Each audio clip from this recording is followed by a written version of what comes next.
Good morning, everyone. Yeah, I'm Lyle Winton. I work for the Australian Research Data Commons. Um, the the Australian Research Data Commons is an organisation that is leading Australia's data infrastructure facility for access to research data.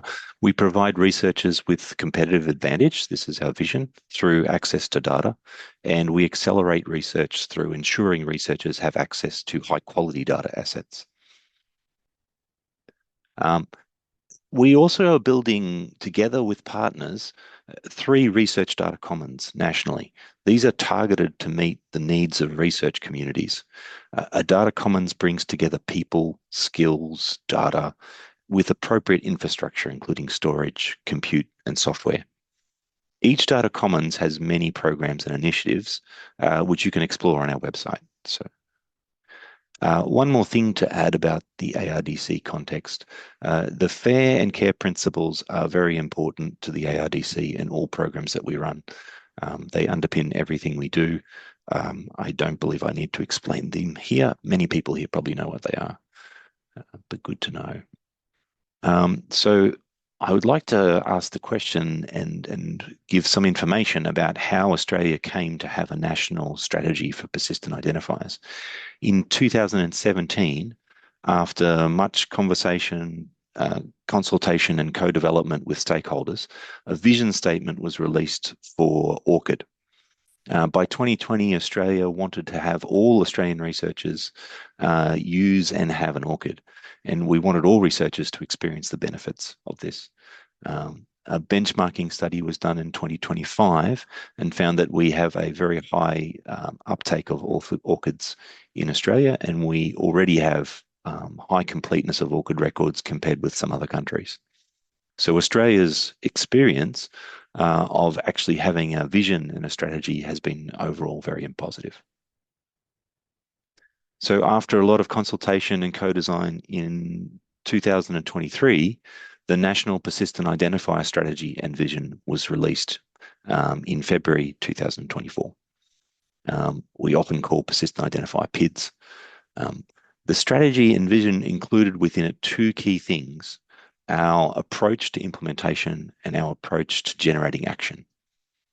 Our approach requires us to be stakeholder driven and stakeholder built, and some of what we need needs to be coordinated nationally, and some of what we need needs to have national services to ensure solid foundations.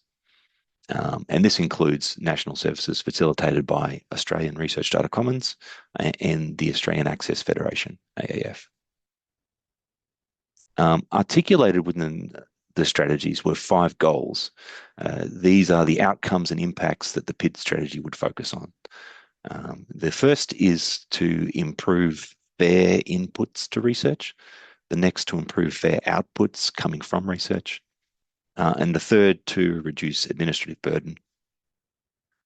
And some further benefits. The fourth was to more easily demonstrate the impact and the value of research in Australia. And the fifth was to be able to map and promote Australia's research capability within and externally. So I mentioned that the strategy includes our approach, and the approach needs to be nationally coordinated. It needs to be stakeholder driven, and it needs to have good foundation services. So I'll quickly say more on 2 of those things to give a better understanding of what we're doing. But I'll start for reference. This is a summary of our 2026 action plan. It's structured by our approach, which is a pillar of national coordinated activity, a pillar of stakeholder-driven activity, and a pillar of good foundation services. And you can download a copy of this at the DOI on this slide. I will talk first about our foundation services. The National Persistent Identifier Strategy focuses on these 5 persistent identifiers: ORCIDs for people and contributors, ROR, we've heard about these for research organizations, DOIs for research outputs, equipment, and grants, and IGSN for samples and specimens. And finally, the most recent of persistent identifiers, is RAID for activities and projects. ARDC covers national services and support for 3 of these, and the Australian Access Federation is the lead organisation supporting Australia's ORCID consortium. And I'll zoom in a bit further to look at the ARDC services. ARDC provides a number of connected research data and information services in general. These support the discovery of data, grants, research activities, publications, and contributors. Persistent identifiers are core to those services. One example is the DataCite DOI consortium. We now have 89 organisations as members of that consortium. These are university, government departments, research facilities, and in 2025, over 200,000 DOIs were minted. Another example is the RAID service, the Research Activity Identifier. This is a much newer service within the Australian Registration Agency. It was announced in 2023, and in May last month, was announced the Global RAID Operating Alliance. And this global governance body brings together Australian Research Data Commons, but also SURF in the Netherlands, the San Diego Supercomputing Center in the US, and the Digital Research Alliance of Canada.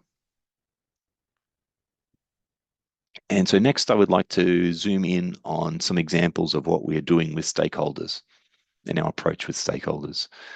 We have 3 stakeholder action groups in Australia that are altogether producing plans and outputs.